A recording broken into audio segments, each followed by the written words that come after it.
Welcome back students. हम पढ़ रहे हैं सोशियोलॉजी ऑप्शनल और यूपीएससी सीएसई। हम कवर कर रहे हैं चैप्टर नंबर 4 सोशियोलॉजिकल थिंकर्स को, जिसमें हमने देखा कार्ल मार्क्स के बारे में। और प्रीवियस लेक्चर में हम डिस्कस किए हैं हिस्टोरिकल मेटेरियलिज्म के बारे में। हमने देखा कैसे हिस्टोरिकल मेटेरियलिज्म के टॉपिक में 5 मोड ऑफ प्रोडक्शन की स्टडी की जा रही है और देखा जा रहा है कैसे मोड ऑफ प्रोडक्शन चेंज हो रहे हैं। और प्रीवियस लेक्चर में हमने जाना है प्रिमिटिव मोड ऑफ प्रोडक्शन के बारे में या प्रिमिटिव कम्युनिज्म के बारे में, जिसमें हमने देखा कि कैसे forces of production equally distributed थे, कैसे सभी लोग लेबर पावर में कंट्रीब्यूट कर रहे थे और कैसे डिवीजन ऑफ लेबर था उस सोसाइटी में। हमने टेक्नोलॉजी के बारे में देखा, उस सोसाइटी के टूल्स कैसे थे ये जाना। और फिर लास्ट में हमने देखा कैसे एक क्लासलेस सोसाइटी जो कि प्रिमिटिव सोसाइटी थी वो बन रही है धीरे धीरे एक क्लास सोसाइटी और अनइक्वल सोसाइटी। तो प्रिमिटिव कम्युनिज्म में हमने देखा ये कैसी सोसाइटी है, क्लासलेस सोसाइटी, इसमें कोई इनइक्वलिटी नहीं है। लेकिन बाद में जो इसके बाद 3 मोड ऑफ प्रोडक्शन आए, ancient slave society, feudal society और कैपिटलिस्ट सोसाइटी, वो तीनों अनइक्वल सोसाइटी थी या उसमें क्लासेस थी, जैसे मास्टर स्लेव्स, लॉर्ड सर्फ, बुर्जुआ और प्रोलेटारिएट। मीन्स इन तीनों में हैव्स और हैव नॉट्स का कंसेप्ट था, जबकि यहाँ पर कोई हैव्स और हैव नॉट्स नहीं थे, सब इक्वल थे। उसके बाद मार्क्स सोच रहे हैं कि फ्यूचर में एक फिर से इगैलिटेरियन सोसाइटी बनेगी जहाँ पर कोई भी क्लास नहीं होगी और ये इनइक्वलिटी खत्म हो जाएगी। तो इन सब की स्टडी को मैंने कहा था हिस्टोरिकल मेटेरियलिज्म। अब आप देखेंगे मैंने आपको 2 चेंजेस बताए थे 3 लॉ ऑफ डायलेक्टिक में, क्वालिटेटिव और क्वांटिटेटिव चेंज। तो यहाँ पर देखिए ये क्वांटिटेटिव चेंज लिखा हुआ है और कहीं पे लिखा हुआ है क्वालिटेटिव चेंज। तो समझिए क्या है क्वालिटेटिव चेंज और क्या है क्वांटिटेटिव चेंज। ये देखिए, पहले क्लासलेस सोसाइटी थी, इक्वल सोसाइटी थी। उसके बाद ये जो तीनों सोसाइटी हैं, वो बनी क्लास सोसाइटी या अनइक्वल सोसाइटी। मीन्स आप एक क्लासलेस सोसाइटी से जब एक क्लास सोसाइटी में एंट्री ले रहे हैं, तो उस सोशल चेंज को कहा गया क्वालिटेटिव चेंज। तो ये जो चेंज है, यहाँ पर हो रहा है, ये क्वालिटेटिव चेंज है।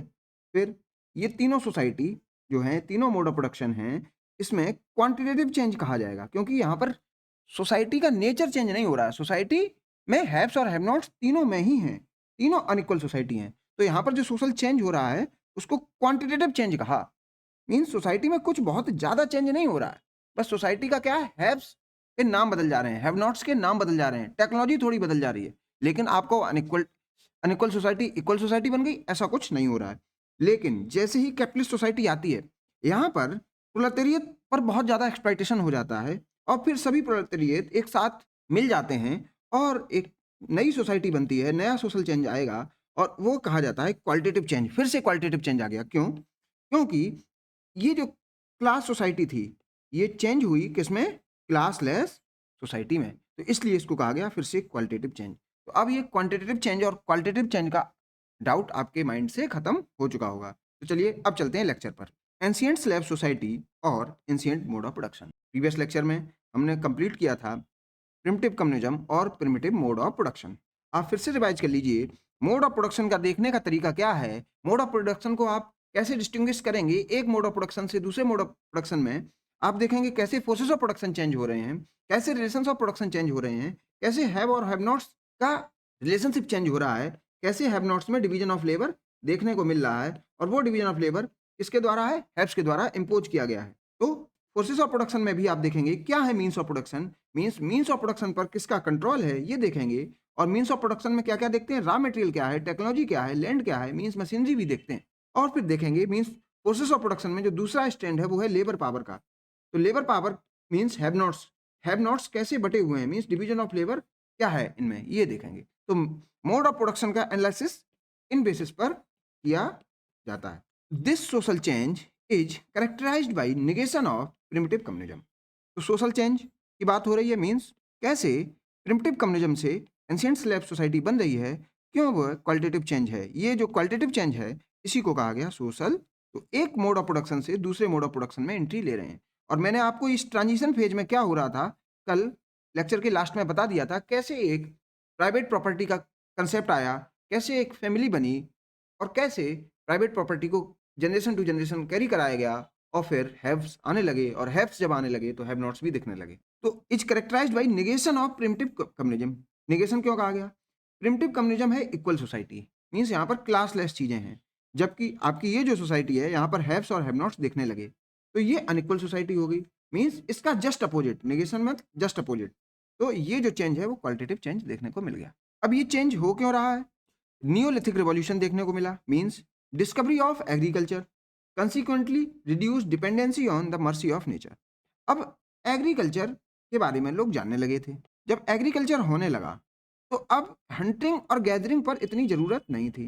और आपको पता है हंटिंग और गैदरिंग के केस में आपको डे टू डे बेसिस पर काम करना पड़ेगा। मीन्स जितने भी लोग हैं सब लोग काम करते थे, लेकिन जैसे ही एग्रीकल्चर बना वहां पर सरप्लस की बातें आने लगी, सरप्लस को लोग इकट्ठा करने लगे। और जब प्राइवेट प्रॉपर्टी जैसी चीजें आने लगी, क्योंकि वो एग्रीकल्चर से आई, तो फिर हैव्स दिखने लगे और फिर हैव नॉट्स आ गए। हैव्स और हैव नॉट्स दिखने लगे तो एक्सप्लॉइटेशन स्टार्ट हो गया और एक क्लास सोसाइटी बन गई। As population grow, leading to increase demand for limited natural resources, conflicts arise over sustenance and people fought wars। अब क्या है, पॉपुलेशन राइज हो रही थी, मेन क्या है, पॉपुलेशन राइज हो रही थी, जबकि आपका प्रोडक्शन लगभग सिमिलर ही था। एग्रीकल्चर का जो भी प्रोडक्शन था वो सिमिलर ही था। इस वजह से वॉर्स भी हुए। क्यों? क्योंकि लोगों को अब जो लिमिटेड नेचुरल रिसोर्सेज था, एग्रीकल्चर पर लोगों को कब्जा चाहिए था, तो वॉर्स लड़े गए। अब उन वॉर्स में क्या हुआ देखते हैं। विक्टोरियस ट्राइब्स, उस समय भी ट्राइब्स ही थी जो वॉर्स या कन्फ्लिक्ट में थी। Gained control of productive resources, कुछ लोगों ने कंट्रोल कर लिया प्रोडक्टिव रिसोर्सेज को, क्योंकि वह युद्ध जीत चुके थे। तो ये ही बाद में बने हैव्स। वाइल द डिफीटेड, अब कुछ लोग जो हार गए, वर इंस्लेव्ड, तो जो हैव नॉट्स, पहले हैव नॉट्स आए, वो क्या थे, युद्ध हारे हुए लोग थे। तो जो हारे वो बने enslaved. These slaves were then exploited, और इन हारे हुए लोगों को एक्सप्लॉइट किया जाने लगा for further warfare and labour. अब इनको क्या है, नेक्स्ट वारफेयर में लगाया गया। मीन्स आप हार चुके हैं, अब हमारे लिए आप एग्रीकल्चर रिसोर्सेज को इकट्ठा कीजिए। Leading to the emergence of distinct classes, means अब ये जो एक्सप्लॉइटेशन की भावना है, मैं इन इंस्लेव्ड लोगों को कैसे भी एक्सप्लॉइट कर लूं जिससे मैं और प्रॉपर्टी को बढ़ा सकूं और प्राइवेट प्रॉपर्टी को बढ़ा सकूं। तो ये भावना जो आई, इस वजह से दो क्लासेस देखने को मिली, मास्टर्स एंड स्लेव्स। तो अगर यहाँ पर देखें तो मोड ऑफ प्रोडक्शन क्या है, एंशिएंट मोड ऑफ प्रोडक्शन। तो यहाँ पर फोर्सेस ऑफ प्रोडक्शन कौन से देखने को मिल गए, सॉरी रिलेशंस ऑफ प्रोडक्शन कौन से देखने को मिल गए, हैव्स और हैव नॉट्स में। हैव्स में कौन मिल गए, मास्टर्स, और हैव नॉट्स में कौन दिखे, स्लेव्स। और ये स्लेव्स कहाँ से आ रहे हैं, वॉर में जो हराए गए हैं वो लोग। Masters paid salary to slaves and utilise their labour in construction activities. अब देखिए एग्रीकल्चर एक्टिविटीज और कंस्ट्रक्शन एक्टिविटीज दोनों देखने को मिलने लगी उस सोसाइटी में, that is house, palace, wooden boats. लेकिन ये जो कंस्ट्रक्शन एक्टिविटीज थी ये बस स्लेव्स कर रहे थे, मास्टर्स को तो बस दूसरे के लेबर पर बैठने का स्वाद आ गया था। And to propel construction activities, plantation activities were also encourage by these slaves. तो अब हैव्स क्या करवा रहे थे, एक तो कंस्ट्रक्शन एक्टिविटीज, प्लांटेशन एक्टिविटीज, और इनसे वॉर्स लड़वा रहे थे, और एग्रीकल्चर प्रोडक्शन भी होने लगा था। तो आप देख रहे हैं कैसे इकोनॉमी चेंज हुई इस सोसाइटी से प्रिमिटिव कम्युनिज्म के रिस्पेक्ट में। देखिए ट्राइबल चीफ तो प्रिमिटिव कम्युनिज्म में भी देखने को मिल जाते थे, लेकिन वो फर्स्ट एमंग इक्वल्स होते थे, मीन्स सभी इक्वल थे, वहां पर कोई एक्सप्लॉइटेशन की भावना नहीं थी। जबकि एंशिएंट स्लेव सोसाइटी में क्या हुआ, ये जो मास्टर्स हैं इन्होंने एक्सप्लॉइट करना स्टार्ट कर दिया स्लेव्स को। As masters had huge quantum of land and there was paucity of slave labour, hence master started to rent the land. अब क्या हुआ, मास्टर्स ने बहुत सारी लैंड इकट्ठा कर ली। देखिए मीन्स ऑफ प्रोडक्शन जिसमें लैंड भी आ रही है, ये किसके पास है, मास्टर्स के पास। और उस लैंड के लिए पर्याप्त स्लेव्स नहीं होते थे, तो मास्टर्स ने क्या किया, अपनी लैंड को रेंट करना स्टार्ट कर दिया। किसको, स्लेव्स को या अदर लोगों को। डिफाल्टर्स, लेकिन हुआ क्या, defaulters on land were also converted into slaves. लेकिन जो लोग डिफॉल्ट कर गए उनको भी स्लेव्स बनाया जाने लगा। These were also purchased from the markets, और स्लेव के मार्केट भी होने लगे, क्योंकि बहुत सारे लोग डिफॉल्ट करने लगे तो मार्केट्स भी होने लगे। तो आप कहेंगे स्लेव्स कहाँ कहाँ से आ रहे थे, पहले तो वॉर से आ रहे थे, दूसरा डिफॉल्टर्स जो थे लैंड पर वहाँ से आ रहे थे, और तीसरे मार्केट्स आ गए थे स्लेव के। तो आप देख रहे हैं इकोनॉमी कैसी है उस समय, मार्केट कैसा है। Therefore status of masters was defined by numbers of the slaves. Master का स्टेटस जितने उसके पास स्लेव्स हैं उससे डिफाइंड होता था। अब समझिए मास्टर और स्लेव के जो इंटरेस्ट हैं वो अपोजिट हैं, लेकिन दोनों ही मिल रहे हैं। आल्दो कॉन्फ्लिक्ट दिख रहा होगा, लेकिन कॉपरेट भी कर रहे हैं। ये कौन सा लॉ है, first law of dialectics. Furthermore there was large requirements of slaves and these were traded into slave markets. ये जो मैंने बात कही थी एज वेल। तो स्लेव्स कहाँ से आए, युद्ध में जीते, रुपए से जीते और बाजार से भी खरीदे। Winning tribes began forming agreements. अब क्या हुआ? जो विनिंग ट्राइब्स थी उन्होंने एग्रीमेंट्स बनाना स्टार्ट किए टू एंड कन्फ्लिक्ट्स, और जो उनके विनिंग ट्राइब्स के आपस में कन्फ्लिक्ट थे उसको उन्होंने टोन डाउन करना स्टार्ट किया, होपिंग टू अचीव पीस, और पीस को ढूंढने लगे। This led to establishment of small kingdoms. तो वहां पर स्मॉल किंगडम्स भी देखने को मिलते हैं। तो देखिए कैसी मटेरियल रियलिटी है स्मॉल किंगडम्स की इस एंशिएंट स्लेव सोसाइटी में, where the safety of all tribes was assured. In these kingdoms rulers lived in fortified structures. तो ये फोर्टिफाइड स्ट्रक्चर्स में रहते थे, रूलर्स जो हैव्स थे वो फोर्टिफाइड स्ट्रक्चर्स में रहते थे, और स्ट्रक्चर्स को बनाता कौन था? स्लेव्स। स्लेव्स का काम क्या था? इनको बनाना। While slave served as warriors, और उन फोर्टिफाइड स्ट्रक्चर्स को गार्ड कौन करते थे? Slaves near by.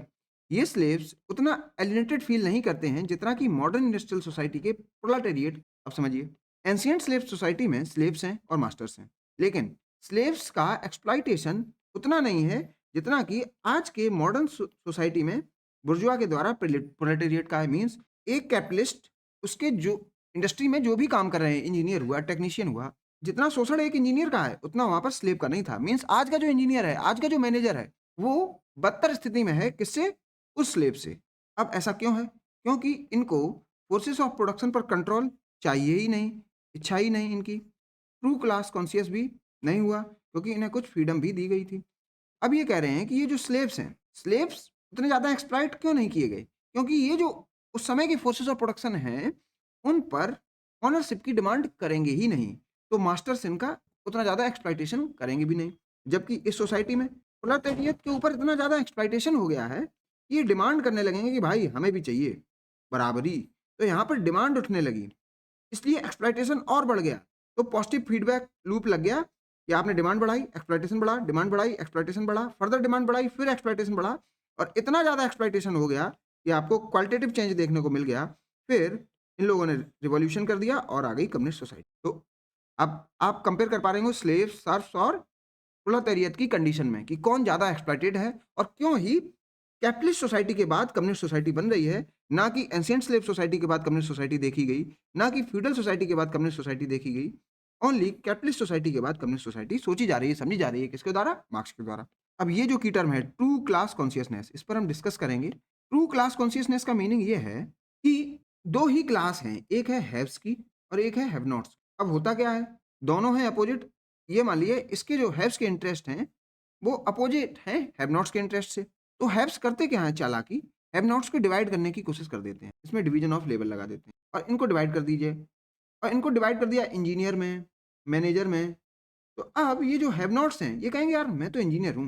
Have nots अपने आप को मैनेजर समझेंगे, हैव नॉट्स अपने आप को वाइस प्रेसिडेंट समझेगा, हैव नॉट्स अपने आप को प्रेसिडेंट समझेगा, हैव नॉट्स अपने आप को गार्ड समझेगा। अब देखिए ये इतने डिवाइड कर दिए गए हैं कि ये समझ ही नहीं पा रहे हैं अपने आप को हैव नॉट्स, ये जान ही नहीं पा रहे हैं कि हम ये गरीब हैं, और ये समझ ही नहीं पा रहे हैं हम गरीब हैं क्योंकि हैव्स अमीर है। तो इस बात की समझ को ही कहा गया ट्रू क्लास कॉन्शियसनेस।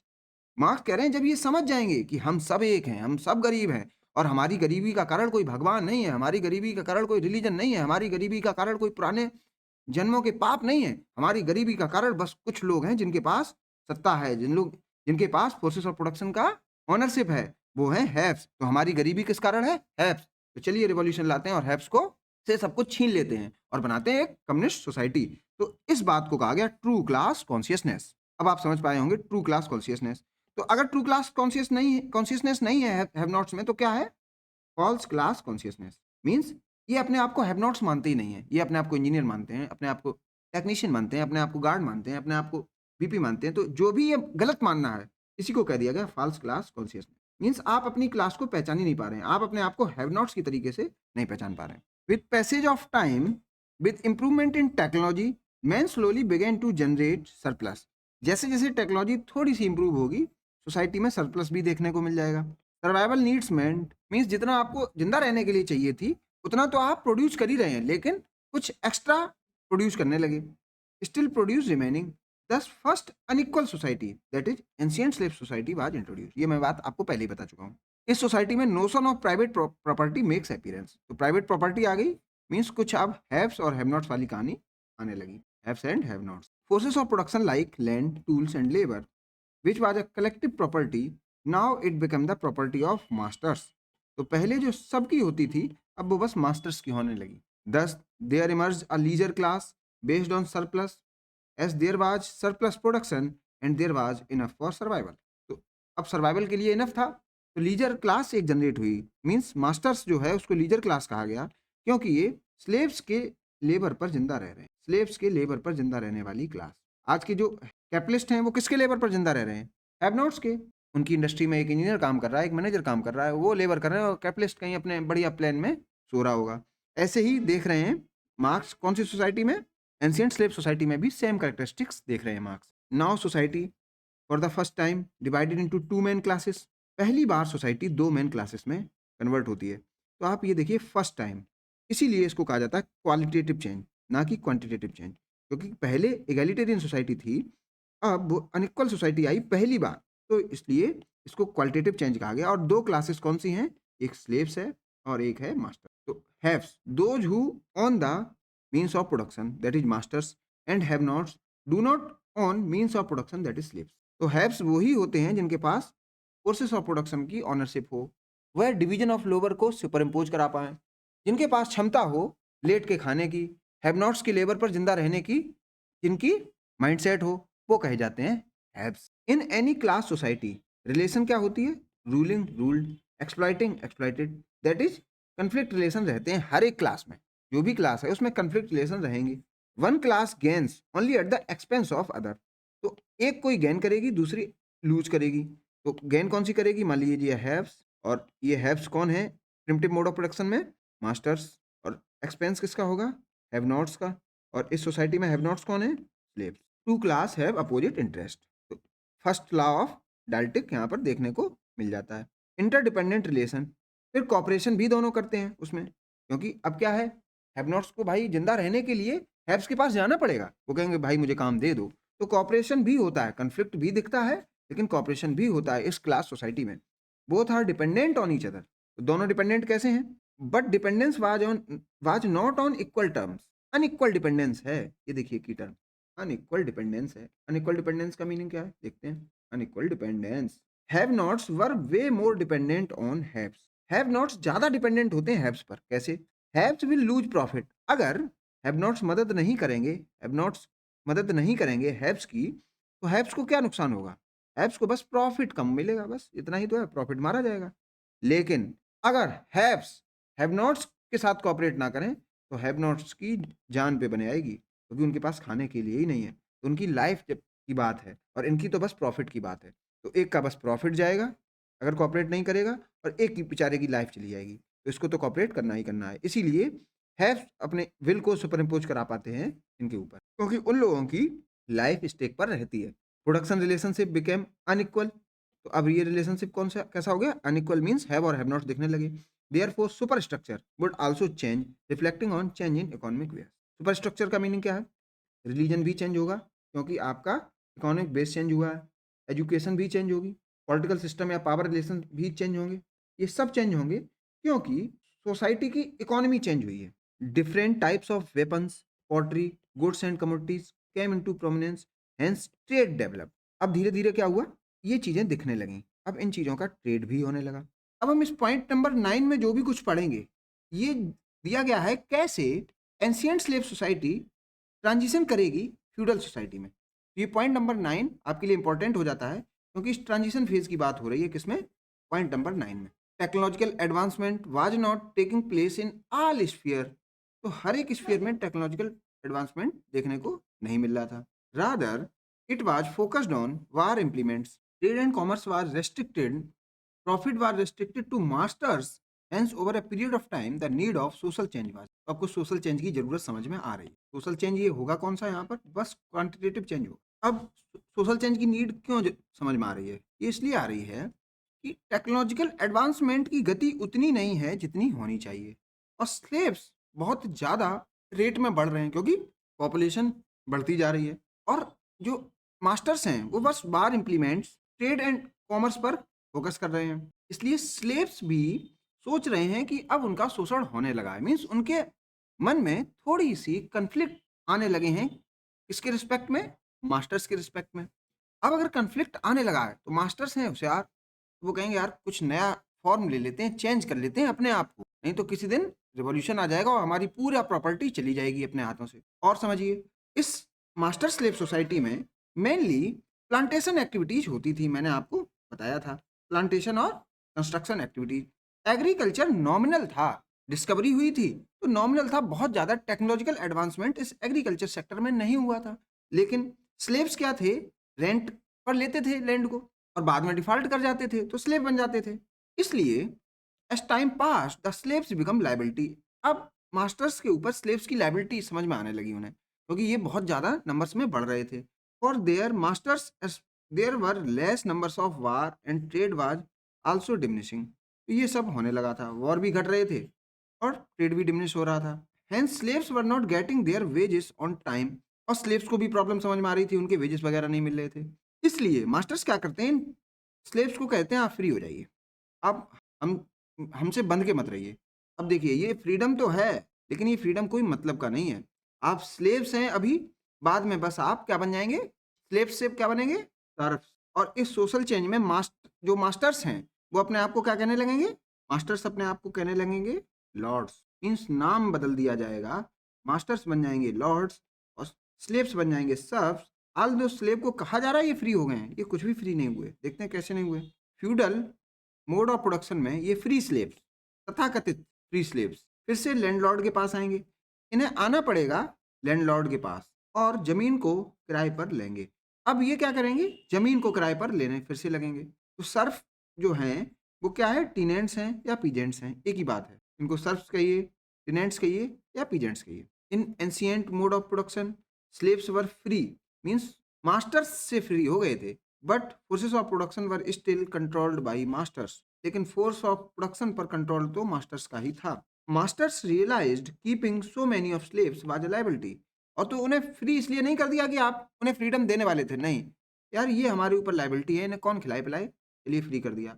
अब समझिए, उसको वेजेस नहीं है, उसके पास खाने के लिए कुछ है नहीं, हैंड टू माउथ कंडीशंस में जो थे उसको आपने फ्री कर दिया, उनकी तो स्थिति डिटेरियोरेट हो जाएगी। तो ये जो इनकी फ्रीडम है वो एक प्रकार से स्लेवरी ही है। Then gradually benefits to slaves were disallowed which resulted as conflicts between master and slave.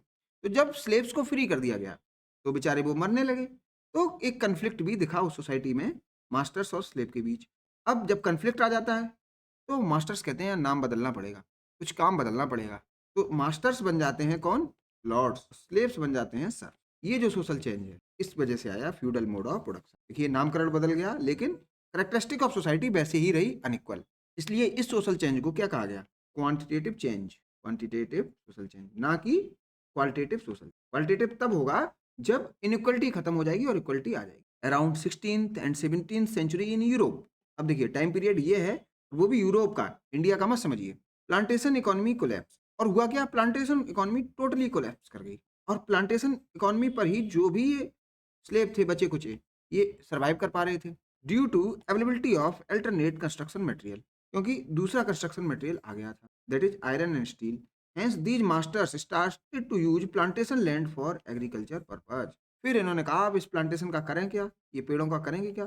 फिर इन्होंने इस पर एग्रीकल्चर थोड़ा सा स्टार्ट कर दिया। तो इसलिए यहाँ पर एग्रीकल्चर ग्रोथ देखने को मिलती है किसमें, फ्यूडल सोसाइटी में। Demand of teak and timber in the world market was reduced due to invention of steel. तो स्टील इन्वेंट होती है, मास्टर्स कहते हैं अब पेड़ों का कुछ नहीं करना, अब पेड़ काट के क्या करेंगे, एग्रीकल्चर। अब देखिए, in both of the society means masters and slave और लॉर्ड्स एंड सर्व वाली मीन्स एंशिएंट स्लेव सोसाइटी और फ्यूडल सोसाइटी, क्लास कन्फ्लिक्ट तो है, is not bringing great change. Great change नहीं ला रहा। ग्रेट चेंज का मीनिंग क्या है, जैसा कि इस चेंज में देखा गया था और जैसा कि देखा जाएगा जब हम इस चेंज में जाएंगे, ऐसा ग्रेट चेंज नहीं ला रहे हैं। ग्रेट चेंज का मतलब क्वालिटेटिव चेंज नहीं है, क्वालिटेटिव चेंज नहीं है। क्यों, in ownership of factors of production and lifestyle of working class. बोले कुछ चेंज ऐसा नहीं है, क्योंकि ऑनरशिप तो वही रही, हैब्स के पास फोर्सेस ऑफ प्रोडक्शन की ऑनरशिप है और वर्किंग क्लास की लाइफस्टाइल वैसी है, वो इक्वली एक्सप्लॉइटेड है हर एक क्लास सोसाइटी में। Only quantitative change were there but not qualitative changes. हुआ क्या, ये मास्टर्स ही लॉर्ड बन गए और ये स्लेव्स ही सर्फ बन गए, बस नामकरण चेंज हो गया, शोषण उतना ही रहा। हाँ, हुआ क्या, इकोनॉमी थोड़ी चेंज हो गई, पहले प्लांटेशन एक्टिविटीज पर फोकस था, अब एग्रीकल्चरल एक्टिविटीज पर फोकस होगा। इसलिए इकोनॉमी चेंज हुई तो आपको ये सोशल चेंज होता दिखा, लेकिन ये सोशल चेंज कहा गया क्वांटिटेटिव चेंज, ना कि क्वालिटेटिव चेंज। तो नेक्स्ट लेक्चर में अब हम पढ़ेंगे फ्यूडल मोड ऑफ प्रोडक्शन, उसके बारे में देखेंगे और उसको अप्लाई कराएंगे किस पर, इस पर कि फोर्सेस ऑफ प्रोडक्शन किसके पास हैं, हैव्स और हैव नॉट्स को क्या कहा जाता है, और हैव नॉट्स कैसे डिवाइड हो रहे हैं सोसाइटी में, और यहाँ पर रॉ मटेरियल क्या है, टेक्नोलॉजी क्या है किसमें, फ्यूडल मोड ऑफ प्रोडक्शन में, और लेबर पावर कैसी है, मीन्स हैव नॉट्स क्या कर रहे हैं, ये जानेंगे। अब स्टेबल पर आइए, हमने देख चुके हैं फर्स्ट स्टेज क्या है प्रिमिटिव कम्युनिज्म की, ये क्या है prior to dark age. Second stage क्या है एंशियंट स्लेव सोसाइटी की, जिसका टाइम पीरियड है 1st century AD to 14th century AD mainly. फिर ट्रांजिशन स्टेज आ जाती है धीरे धीरे। थर्ड स्टेज फ्यूडल सोसाइटी की है, ये अराउंड मिडिल एजेस कहा गया, that is 15 to 18th century. और फोर्थ स्टेज कैपिटलिस्ट सोसाइटी है ऑनवर्ड 19th सेंचुरी। और फिफ्थ स्टेज कम्युनिस्ट सोसाइटी है जो येट टू कम है, कब आएगी पता नहीं, लेकिन ये जो टाइम पीरियड है ये कहाँ पर है, ये यूरोप के कंटेक्स्ट में है, पर्टिकुलरली वेस्टर्न यूरोप। तो मिलते हैं नेक्स्ट लेक्चर में, कल स्टार्ट करेंगे third stage of mode of production, that is feudal mode of production और फ्यूडल सोसाइटी, जिसमें हम जानेंगे लॉर्ड्स और सर्व्स के बारे में, और फिर देखेंगे कैसे उस सोसाइटी में फोर्सेस ऑफ प्रोडक्शन है, कैसे रिलेशंस ऑफ प्रोडक्शन है, कैसे हैव्स हैं, कैसे हैव नॉट्स हैं, और कैसे हैव्स एक्सप्लॉइट कर रहे हैं हैव नॉट्स को, और ये भी जानेंगे कि फ्यूडल सोसाइटी कैसे बनी एक कैपिटलिस्ट सोसाइटी, उस ट्रांजिशन फेज के बारे में भी स्टडी करेंगे। तो मिलते हैं नेक्स्ट लेक्चर में, थैंक यू। मैं बात करना चाहूंगा आपके डाउट क्लेरिफिकेशन के बारे में। आपको कोई डाउट है इस कोर्स में तो आप वीडियो के डिस्क्रिप्शन में दिए गए लिंक को देखिए और उस गूगल फॉर्म में अपने डाउट्स को आप पुट कर दीजिए। एक किसी पर्टिकुलर लेक्चर में जो आपके एजुकेटर होंगे वो उन डाउट्स को एक साथ क्लियर कर देंगे और उस लेक्चर के बारे में आपको इंटीमेट कर दिया जाएगा आपके मोबाइल नंबर पर शिक्षा सेतु टीम के द्वारा। अदर देन दिस आप ज्वाइन कर सकते हैं व्हाट्सएप कम्युनिटी, जो कि एक इंटरेक्शन पॉइंट होगा सभी स्टूडेंट्स का, तो आप इसको भी ज्वाइन कर सकते हैं। अदर देन दिस आप इस यूट्यूब चैनल को जरूर ज्वाइन करिएगा, जिससे कि आपको आने वाले लेक्चर्स के बारे में पता चलता रहे।